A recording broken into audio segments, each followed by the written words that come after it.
At 143 Kelvin, the reaction of XeO4 with O2F2 produces xenon compound Y. The total number of lone pairs of electron present on the whole molecule of Y is. Now guys देखिए, इसका आपको मैं एक हल्का सा एक trick बता देता हूँ, क्योंकि XeF4 के कंपाउंड जब भी आएंगे हैलाइड्स के, फ्लोराइड्स के, तो 2-3 तरह के कंपाउंड्स ही आते हैं।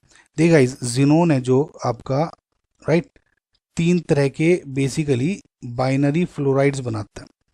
मैं बात कर रहा हूँ बाइनरी फ्लोराइड्स की। Xe एंड F ही होंगे, उसमें ऑक्सीजन वगैरह कुछ नहीं होंगे, ठीक है। तो बाइनरी फ्लोराइड 3 तरह के होते हैं।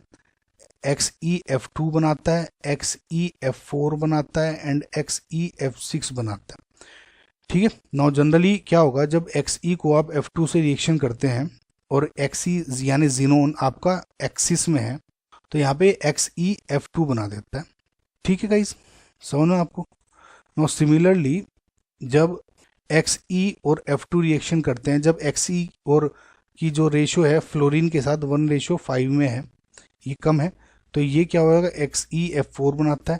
अगेन जब XeF2 में XeF2 की रेशो 1:20 हो जाती है, तो ये XeF6 बना देता है। कुल मिला के मेरा जो ये कहने का मतलब है, देखिए XeF2 है, फ्लोरीन से बन रहा है। अगेन सिर्फ और सिर्फ क्या है, कंसंट्रेशन चेंज हो रही है।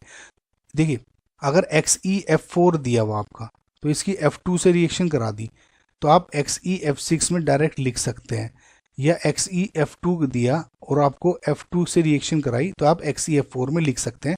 ये एक तरह से आप ये मान ले कि थोड़ा रेशो चेंज करने का ही तरीका है। तो आप एक ये थंब रूल मान ले गाइज। देखिए मैं सिर्फ और सिर्फ ऐसा बता रहा हूँ आपको, आप ये मत कहिएगा कि मुझे कि सर ऐसा तो नहीं है, वैसा तो नहीं है।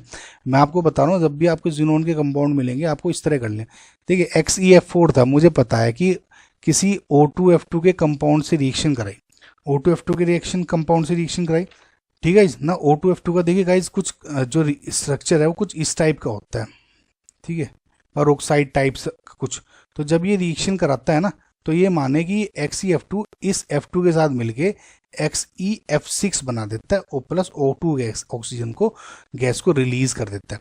अब ये माने उस तरह से रिएक्शन मान ली जैसे मैंने आपको बताया था कि ये XeF2 कोई फ्लोरीन वाला कंपाउंड होगा, तो इसमें ही कन्वर्ट हो जाएगी। ज़्यादा आगे हमें सोचने की ज़रूरत ही नहीं है, ठीक है। कुल मिला के क्योंकि XeF6 हो गया, अब इसमें क्या पूछा है, सिर्फ और सिर्फ कि total number of lone pairs electron present on the whole molecule, देखिए, ऑफ वाई।